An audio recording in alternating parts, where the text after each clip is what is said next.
Hello, and welcome to Azeroth United, the podcast where we talk about World of Warcraft Dragonflight, World of Warcraft Classic, and everything in between. My name is Denethor, and I am your host.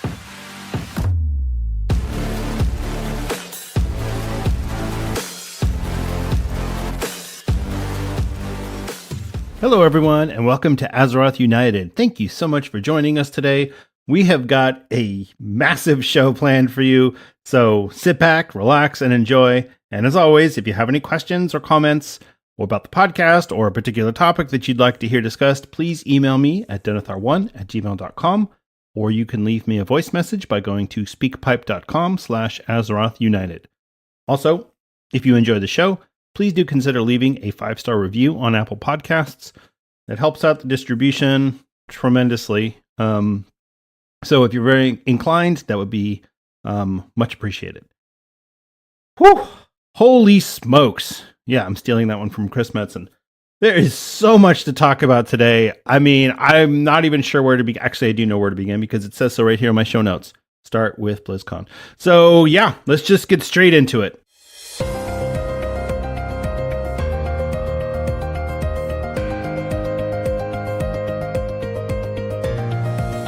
It's time for the news.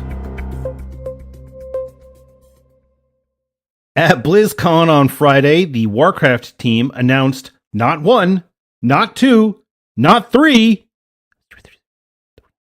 They announced 3 new expansions. They are calling it the World Soul Saga. World of Warcraft, The War Within, first, followed by World of Warcraft Midnight, and finally, World of Warcraft The Last Titan. This is so unprecedented. I can't even begin to process what this is going to mean 3, 4, 5 years from now. I don't even know what this is going to look like. So the details on the second and third were a little light. Obviously, that's future. They are working on all 3 simultaneously, though. That's a very interesting thing that came up from BlizzCon. But most of the information that we got is about the War Within. So I want to go through some of the details that were released and talk about them and kind of get an idea about what this is going to look like in the coming year and what that means for the future of Dragonflight and what it means for the future of World of Warcraft. So first off, World of Warcraft, The War Within, expected to release fall of 2024. Quite a few of the slides they had at BlizzCon said 2024. But there was one mention of fall 2024. So I'm going to go ahead and assume that we're looking at somewhere in the neighborhood of September, October for a pre-patch, maybe, which would put us around the same time of year that Dragonflight was released in 2022. So, yeah, that's fine. I mean, they're trying to alter their pipeline for distributing content. Which means they're trying to get the content to the player base faster. They're trying to they're trying to improve the patch cadence that they had been working on in Dragonflight. And there was quite a few mentions from Holly Longdale about the 8-week patch cadence. And I think that was their goal. Obviously, in patch 10.1, a few of the patches that were released were extended beyond the 8 weeks that they probably wanted. But yeah, that's fine. So anyway, let's get into it. First off, new level cap, level 80. This was not mentioned really clearly during BlizzCon. And I don't know if they just figured players would know, yeah, we're going up to level 80, new expansion, it means 10 new levels. But they didn't really talk about that at all during the presentation. I think there was one presentation where they mentioned leveling up, and maybe during the deep dive where they talked about leveling dungeons. But aside from that, it wasn't until I saw some of the dev interviews and things getting tweeted out that it was confirmed the level cap of 80. So we're going to level up to 80. We've got 4 new zones. Isle of Dorn, which I don't know, Game of Thrones reference, maybe? I don't know. Ringing Deeps, Hollow Fall, and Aj Kahet. So the really interesting thing about this expansion is that we've got the Earthen, we've got Kobolds, we've got the Arathi, which are back now. I thought they were gone. And we've got the Nerubians. And obviously there's going to be more than just that, but that's the the key races that they mentioned. The Earthen are going to be the new allied race. So this is going to be for Horde and Alliance, just like the Drakthir and just like the Pandaren. So you'll be able to choose which faction you want to go with. Not that the factions really mean anything anymore. They've gone to great lengths to kind of eliminate the faction divide between the players, and I think this is just more proof of that. So, Horde get dwarves now. That's the big takeaway there. So Earthen, they don't really have anything to say about their racial abilities, what benefits or what spells they're going to get for being an Earthen, but we'll see how that goes. One thing that is interesting, though, they did confirm that female Earthen will be able to have beards. That's right, you can finally have your bearded dwarf lady. I'm all in. All right. As far as the new patch features go, okay, so the big news, I feel like really hasn't been getting enough discussion, and maybe it's because they kind of undersold it. But the Delve system, they are touting it as the fourth pillar of World of Warcraft endgame. This is huge because since the beginning of WoW, we've had three things that you do. Your max level, you've got three things that you do. You raid, you do dungeons, and you do PvP. Now, dungeons and PvP have slowly graduated to Mythic Plus and rated PvP. You've got your arenas, your rated battlegrounds, you've got your Mythic Plus, and even raiding itself has kind of expanded to include normal, heroic, mythic, and raid finder. But this is a new pillar. So the fourth pillar of endgame.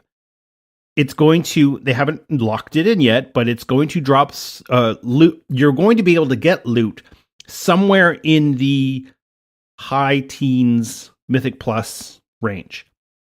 So if we kind of figure where that will go item level wise, that's about the gear that you're going to get.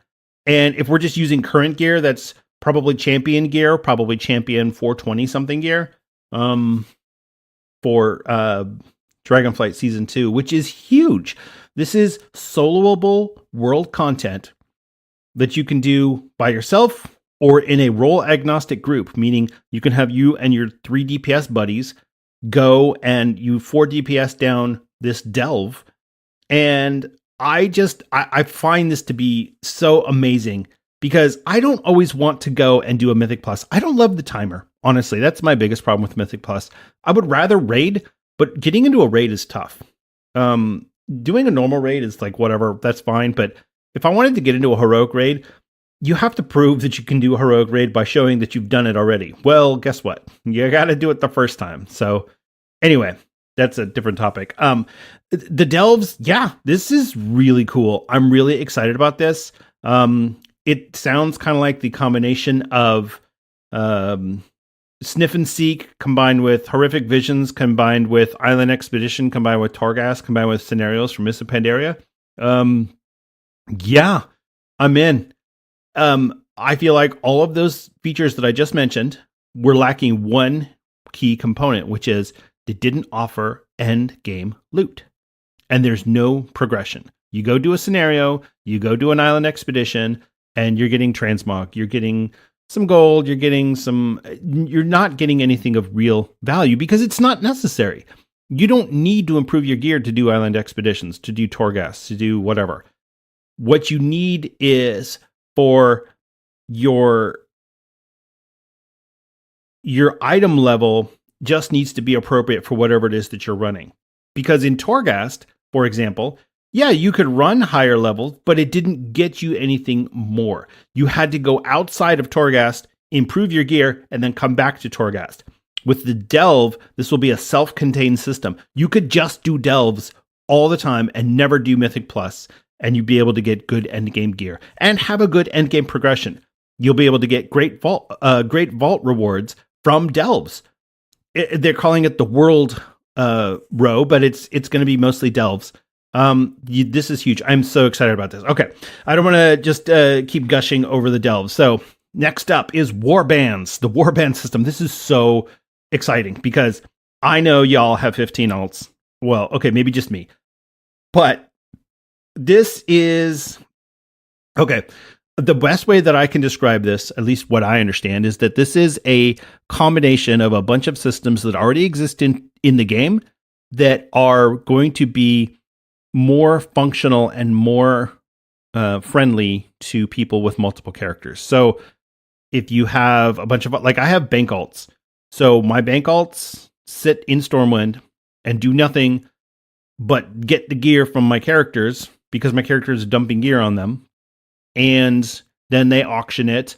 Or if it's items that I'm like, oh, I might need that for transmog, then I send it out to a different alt. I have to have a whole system to manage my alt stable. And so this is going to give us the option to be able to say, or the opportunity to be able to say, I want my alts to all exist, and they can share the same bank. They have all the same currencies. They have all the same achievements. They have all the same transmog. I mean, just the transmog, being able to say, hey, I'm a mage, but I got this really cool plate shoulders, and guess what? My warrior can use that now. Oh, it's amazing. Now, the mage can't equip it, but they can learn it. And that's the key. Just being able to learn it. I don't need to be able to equip plate on my mage or to be able to equip leather on my hunter. I just want to be able to learn it because I hate running transmog runs and then you get that one piece that you wanted, but you're on the wrong tune. It is so frustrating. Anyway, yeah, warbands sounds really cool. The one thing that I think is really interesting about this is that they mentioned that the warbands are cross realm. So you'll be able to put something in your bank, like a crafting reagent, on one server, and then have your character from another server craft from that same bank. This is huge. I know they've opened up cross-realm trading and the auction house is cross-realm and all that, but this just makes it so much easier. This is a quality of life improvement at the highest level. This is amazing. I am so stoked about this, and I can't wait to hear more about the warband system. All right. Next one is the hero talents. Now, this is a really smart way to add 10 new talent points without completely breaking the talent trees, because if they had just added 10 more talent points, they would have completely screwed everything up. It would have been, you would have had builds that were way overpowered. And then you start ending up in this situation where it's like, you no longer have to make choices. And once you are not making choices, the talent builds become boring and non-interesting. And you might as well have Miss Pandaria era talents. So I'm really happy with the decision they made that allows the talent system to remain intact. And they can continue to iterate on that throughout the patch cycles. But this is a huge deal. And it gives us some additional class fantasy. You can say, yeah, my dwarf warrior, yeah, he's the mountain thane. Absolutely. 100%. That's who this guy is. You know, my hunter is a dark ranger. My shaman is a farseer. This is so cool. I love it. I'm so happy about this whole system.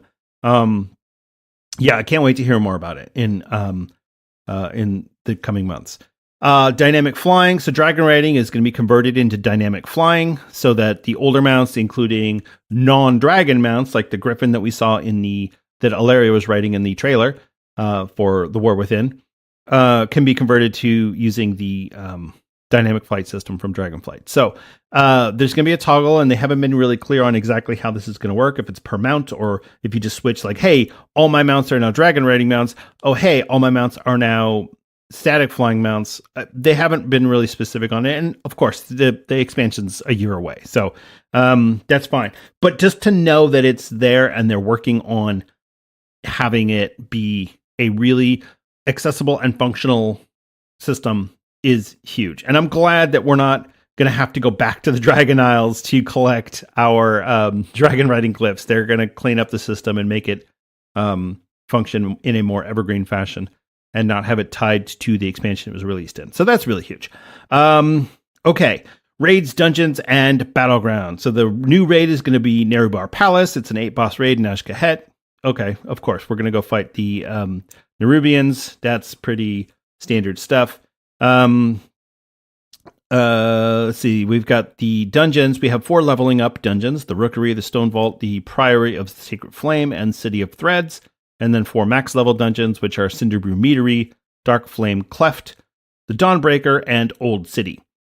Okay, cool. I mean, at this point, I feel like dungeons are so generic, and so the fact that Blizzard has been introducing old dungeons into the Mythic Plus system almost means that whatever they're introducing is not really even a big deal. It doesn't really even matter.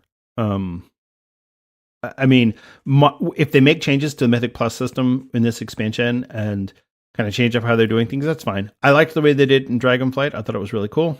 And looking forward to see how it goes there. And a new battleground. We don't know the name. We don't know. I think it's this is the first battleground since the Seething Shore, which was released at the end of Legion. But new battleground. So yay, PvPers. All right, there's a lot more to talk about with this. I mean, we've got the whole story, and Chris Metz. I can't tell the story the way that Chris Metzen is telling the story. So suffice it to say, I think it's really cool that Xalatath is coming back. I think it's really cool that what is Iridikron going to be doing in all of this? We know that Iridikron wants to fight the Titans, so we can only assume that when the last Titan comes out, Iridikron will be there to try to fight the Titans. So I'm guessing that Xalatath is going to be the final boss for the War Within, and her death will lead to the summoning of the Void Lords, who will be here for World of Warcraft Midnight. But that remains to be seen. So that was Modern WoW. In WoW Classic, we got the very, very expected announcement for Cataclysm Classic coming in the first half of 2024. No Wrath era servers currently planned, but they are looking into it.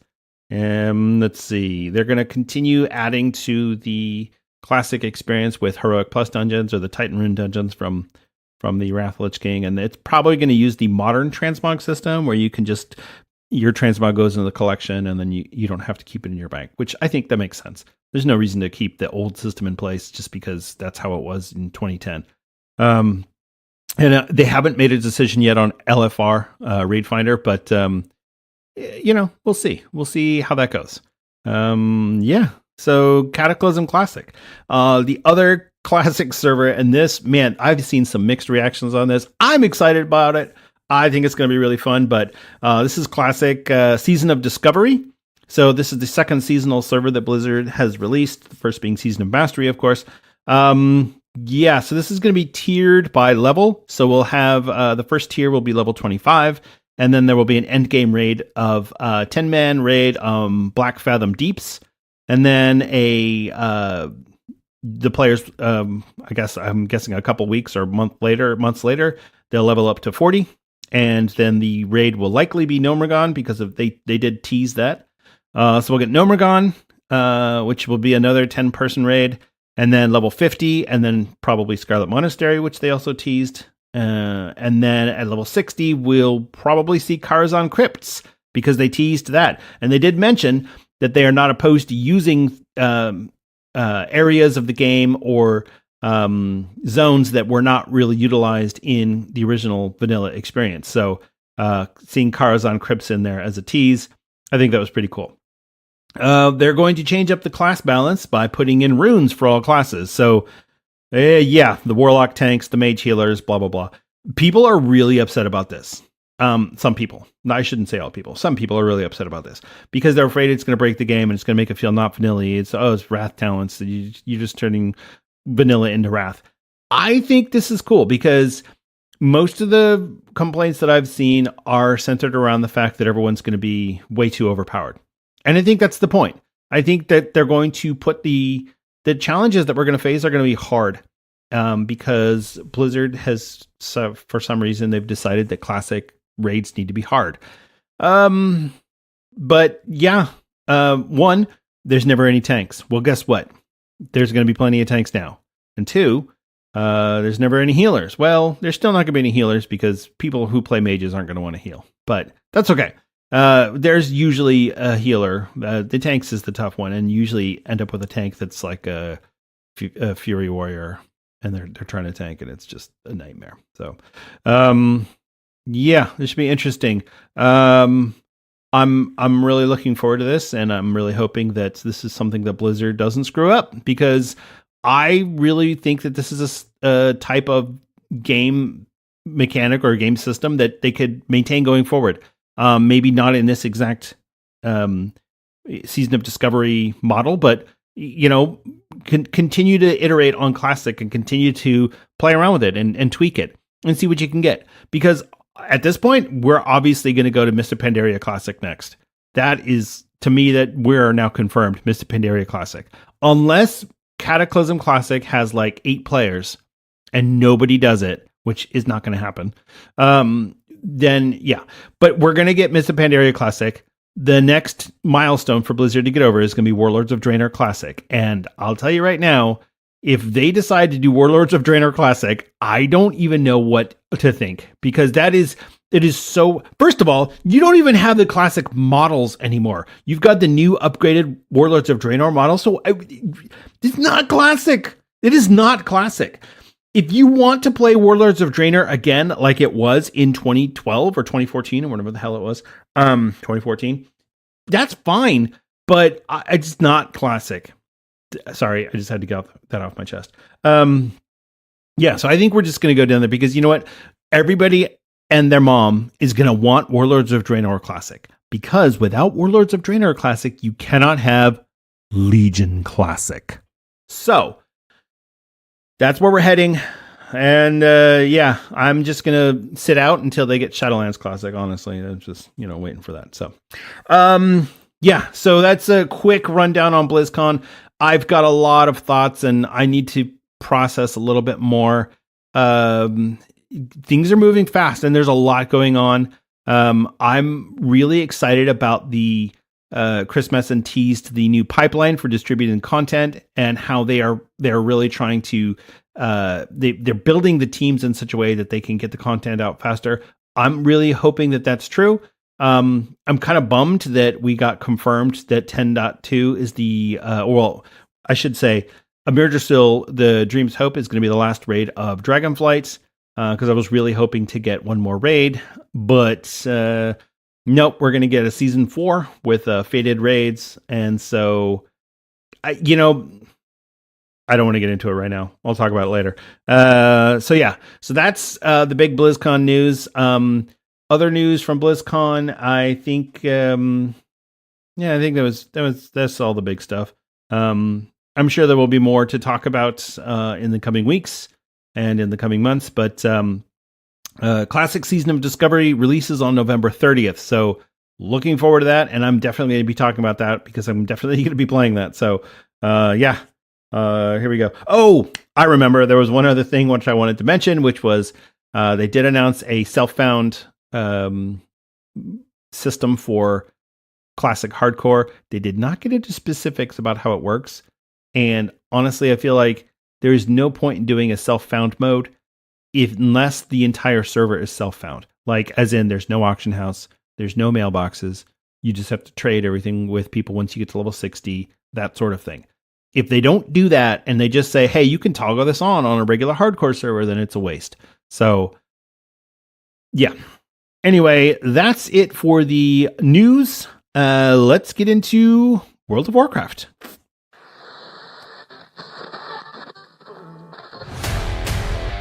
Let's talk about World of Warcraft.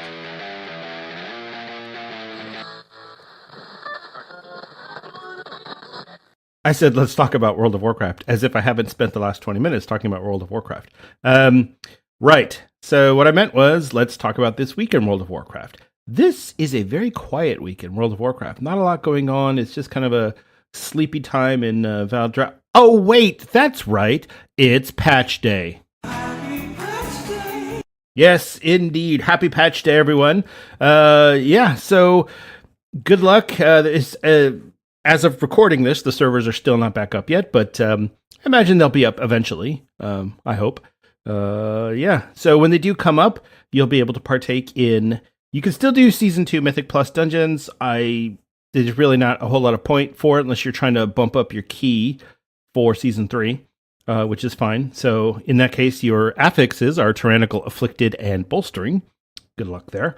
Yeah, the weekly event is Warlords of Draenor Time Walking, and no more Turbulent Timeways, so you don't get your heroic piece of gear. This is the normal Aberrus loot. So it's going to be a champion piece, and it's going to be yeah, that's the same item level that you'll get from the world quests in the Emerald Dream. So not too terribly exciting there. The Brawl is Deep 6. So this is 6-person teams for Warsong Gulch, Silver Starred Mines, or the Temple of Kot Mogu. Yeah, speed up the gameplay, put the objectives, either put the objectives closer, fewer minecarts, or one fewer orb in the temple. The Dark Moon Fair ends this week. Or is taking place this week. It ends on the 11th, which is Saturday. So don't forget to get your Dark Moon Fair buff before you head out to the Emerald Dream, because that gives you a 10% reputation buff. So that's pretty cool, riding the roller coaster or the merry-go-round or the carousel. And also don't forget to get your profession knowledge points and skill ups if you still need those. There's a new Twitch drop, and I had it written down when it was. I think it's the pet this week, and then next week is the mount, the camel mount. Anyway, yeah, there's a new Twitch drop. So watch your favorite Twitch streamers and support them, because find a Twitch streamer who's got low number of viewers. Support somebody new. Maybe you find somebody interesting. Maybe you help out a streamer who's really trying, but they just don't have the viewership yet. So it's worth checking out. Yeah, as far as what's going on this week, that's pretty much it. There's there's still all the normal things, but the big thing is the Emerald Dream. Let's talk about something new. That's right, patch 10.2 Guardians of the Dream. This is baby. Okay, so first of all, we did learn at BlizzCon that this is the final major content patch for Dragonflight. So this is also going to be the final raid, which is Amir Still, the Dream's Hope. And this will not, however, be the last season, because we will get a season 4, which is going to be a fated season. And my fervent hope is that for season 4, we get our 8 original Dragonflight dungeons back, because quite honestly, I'd love to run Ruby Life Pools again. I think it would be fun. Anyway, don't kill me. Don't kill me. The Mythic Plus Dungeon Pool for Season 3 will be Galakron's Fall, Mirazon's Rise, Waycrest Manor, Atal Dazar, Darkheart Thicket, Blackrook Hold, the Everbloom, and Throne of the Tides. Throne of the Tides is a completely different dungeon now that they have updated it for Mythic Plus, so hoping that that's pretty fun. There's some new customizations coming out in patch 10.2. So Druids, you can change your Moonkin form in the barbershop. The Moonkin customizations are legit. They are really cool. In addition, there's going to be glyphs for different forms for bear form, cat form, and travel form. That's ground, aquatic, and flight. Blood Elves will get some new hair colors because, why not? There's going to be a new world boss, which is Aurostar the Hibernating. So a new loot pinata. Hopefully it's not as frustrating as the Zakali Elders, because, man, I'll tell you, 7 people, no healers. Let's go! Come on, people, please, just fill out the damn group. I'm kind of rushing through this here. The Dragon Isles Pathfinder. So you're going to be able to do static flying in the Dragon Isles, and you're going to need to complete the Waking Shore storyline, the Onaran Plains storyline, the Azure Span storyline, the Eldrazi, Forbidden Reach, and Zerlak Cavern storylines, as well as exploring Zerlak Cavern and exploring the Emerald Dream. I said Zerlak Caverns. It is not Zerlak Caverns. It is Zerlak Cavern. So, as far as dragon rating goes, we have a new dragon rating mount, which is the Flourishing Whimsy Drake. You'll get it pretty quickly from when you go into the Emerald Dream. There's going to be new dragon riding races in the Emerald Dream. We're going to get 8 new dragon riding glyphs in the Emerald Dream. There will be 3 new dragon riding traits. The first one is Swift Skimming, which is you will be able to have ground skimming and Thrill of the Skies at the same time for massive vigor recharge.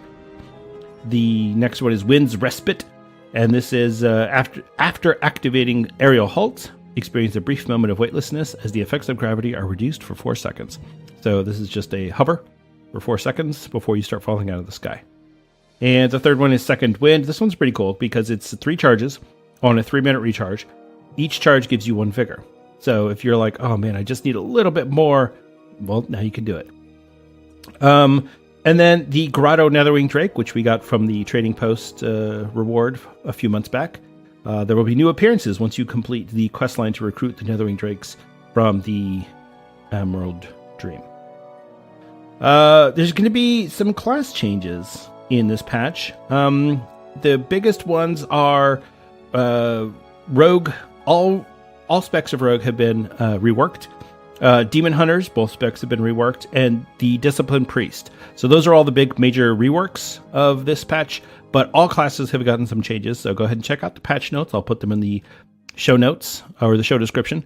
So you can look at the changes for your favorite class or for your hated class. You can say, that's what Paladins got, you suckers.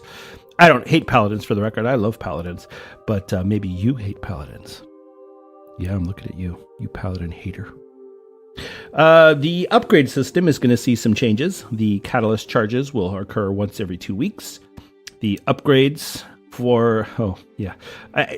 they announced that your flight stones would be converted to gold after the servers went down. Well, I was like, well, I'm not spending my flight stones because I'll be able to have them for the new... I should have known better. I should have just upgraded my stuff. Anyway, we'll get gold for our flight stones. Your crests will be converted to grays. And the new crests, which we'll get in patch 10.2, will be added to the currency tab, so no more filling up your bags. The public events, so we have 2 public events and then one kind of like an offshoot. So you're going to have the Super Bloom, and that's going to occur once per hour. And then the Emerald Bounty, which is going to occur twice per hour. The events are going to be... I think they're going to be pretty cool. So the Super Bloom is basically you're going to chase around a giant tree dude and defend him from whatever attacks him. And you'll get different tasks along the way. Oh, kill this type of mob. Oh, clear out this dirt piles or whatever. It's like combining an escort quest with the soup event. And then the Emerald Bounty is it's going to be, Emerald Frenzy. I should have clarified that. The Emerald Frenzy, which is going to occur twice per hour. That's going to be one part of the Emerald Dream, will be overrun by mobs and we'll have to go fight them. And then the items that we'll get during the Super Bloom and during the Emerald Bounty, or Emerald Frenzy, we'll be able to use for the Emerald Bounty, wherein we add items to a seedling, and then the more items you add, the bigger it gets, and the more loot you get. You just go do it. When the servers come up, go log in, or if you're listening to this, in the future, which I'm assuming you are because I have to edit it still, go log in and check it out. Super Bloom every hour on the hour, the Emerald Frenzy every 30 minutes. So that's the quick rundown of the patch 10.2 features. This patch looks pretty good. I will say I'm kind of disappointed that this is the last content patch for Dragonflight because I was really hoping we'd get more. I understand why. I kind of think that since they have to plan these expansions so far out, and Chris Metzen came back last year, I'm kind of wondering if Chris Metzen didn't walk in and go, wow, that's really cool what you're doing, but can we just chop off the second half of this patch and put it into the new one? Because I really want Iridicron to be the bad guy in my new trilogy. I don't know. They did tell us that Shadowlands was always planned to be two content patches, so who knows? But this is what we got. This is what we're dealing with now, and I'm fine with the content that we've gotten. I was really liking the patch cadence and how quickly content was coming out, and the fact that honestly, if you need to take a break and you can come back and you're like, all right, I'm going to jump right back into it because there's always something new. There's something new to discover. There's something new going on. I've really enjoyed Dragonflight so far, and I'm going to be sad to say goodbye to it, but I'm really looking forward to The War Within. So, that's the 10.2 rundown and kind of my thoughts on that. One thing that I've noticed is that there's all of the discussion about whether it's The War Within or Season of Discovery. A lot of people I've noticed tend to have a really positive reaction.